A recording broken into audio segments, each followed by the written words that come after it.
Finally आज है वो दिन जहाँ पे मुझे जाना था डीजे आकाश पलटन से मिलने, और वीडियो लास्ट तक जरूर देखना। मैं वीडियो में बताने वाला हूँ मेरे साथ क्या क्या होने वाला है। और मैं कसम से बोल रहा हूँ, आप भी अगर किसी के फैन हो तो एक लिमिट में रहो, नहीं तो मेरी तरह बहुत ही ज्यादा पछताओगे।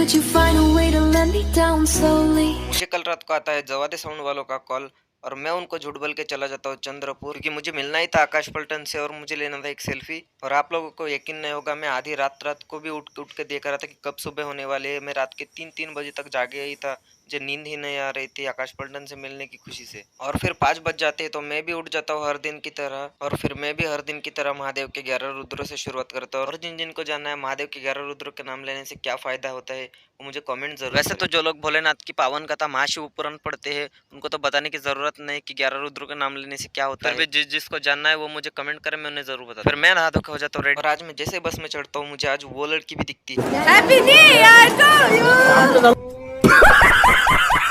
दरअसल वो लड़की मेरे साथ इसी बस में ही थी, पर मुझे हिम्मत नहीं हो रहा था कि उसे सामने से जाके बोलूं कि एक वीडियो निकालना है आपका। और मैं गाड़ी से बाहर से वीडियो ले लेता हूँ, लेकिन मैं बाद में से परमिशन ले लेता हूँ। और रास्ते से आते आते परमिशन लेने के बाद मैं पहुंच जाता हूँ चंद्रपुर में। फिर मेरी मासी का लड़का मेरा बड़ा भाई भी मुझे आ जाता है लेने, और फिर मैं भी पहुंच जाता हूँ मासी के घर। सच बता रहा हूँ, मेरी मासी इतनी ज्यादा खुश थी ना मुझे, क्योंकि मैं बहुत दिनों बाद गया था मासी के घर। और फिर मैं वहाँ पहुंचते खाना वाना खा लेता हूँ, सब क्लियर कर लेता हूँ, और मुझे फिर लग रहा था बहुत ही ज्यादा बोर। और क्योंकि तब तक 11 ही बजे थे और आकाश पलटन आने वाले थे शाम के 6 बजे, फिर मैं सोच रहा था क्यों ना पुराने वाले व्लॉग्स का वॉइस ओवर कर लिया जाए, पर मुझे आ रहा था बहुत ही ज्यादा शर्म। क्या कर रही हो? मुझे शर्म आ रही है। और मुझे शर्म इसलिए आ रहा था क्योंकि मेरा भाई बार बार ऊपर से घूम रहा है। और फिर ये सब करते करते बज गए थे शाम के 4, और फिर मैं हो जाता हूँ सस्ता वाला कैमरा लेके, ये कुछ तो भी कर रहा था। फिर ये हमारे बड़े भैया कुछ मेकअप वेकअप जैसा कुछ कर रहे थे। और मैं सच बता रहा हूँ, मुझे आकाश पलटन से मिलने की इतनी ज्यादा एक्साइटमेंट थी कि मुझे कैमरा भी पकड़ने में नहीं आ रहा था कि कैसे पकड़ो और कैसे नहीं। पर मुझे आगे जाके बहुत ही बड़ा झटका मिलने वाला था। तो फिर फाइनली हम पहुंच जाते हैं वहाँ शिवाजी चौक पे, सॉरी श्री छत्रपति शिवाजी महाराज चौक पे। और वहाँ पे पहले से सिस्टम तो लगा हुआ था, पर लेकिन वहाँ पे आकाश पलटन नहीं, और यहाँ पे सिस्टम भी काफी बड़ा वाला लगा था, जहाँ पे 4 बेस लगे थे, 2 एरिया लगे, और वहाँ पे 10 पेयर शार्पी मतलब 20 के आसपास शार्पियाँ भी लगी थी, और 2 ब्लेंडर थे, 2 लेजर थे।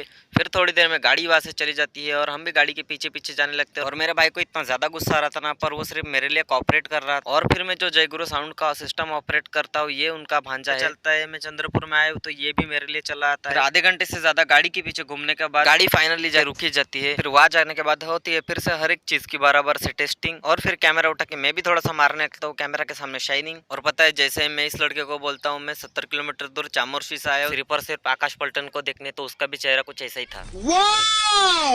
ब्यूटीफुल। और फिर आता है फाइनली वो टाइम।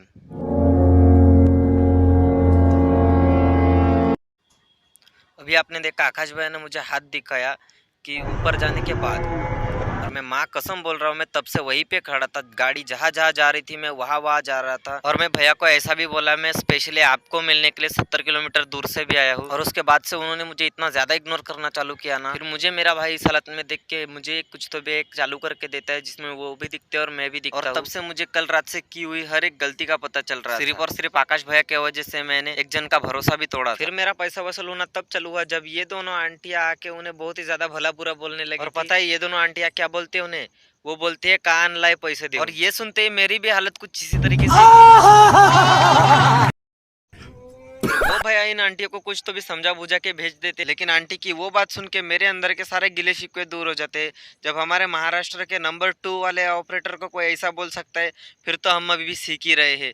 आंटी को मेरी तरफ से थैंक यू, आपका ये उपकार जिंदगी भर याद रहेगा। लेकिन आकाश भाई के मुझे एक चीज बहुत ही ज्यादा अच्छी लगती है, भले कोई नाचे या ना नाचे वो खुद नाचते ही रहते हैं। मैं वहाँ पे जितनी देर था मैंने तो किसी को नाचते हुए देखा भी नहीं, और मैं वहाँ पे था यहाँ से लेकर यहाँ तक, मतलब कोई नाचा ही नहीं। गजब बेइज्जती है।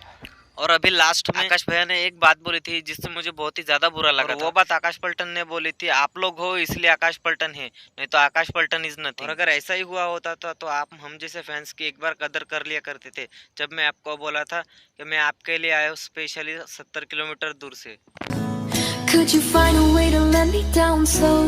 तो ऐसे आज का व्लॉग खत्म, लेकिन मैं लास्ट में आकाश भाई के सारे ऑपरेटिंग के वीडियोस दिखाए हैं, तो वीडियो लास्ट तक जरूर देखना। वैसे कोई नाचता तो है नहीं, फिर भी लास्ट तक जरूर देखना, आपको मजा जरूर आएगा।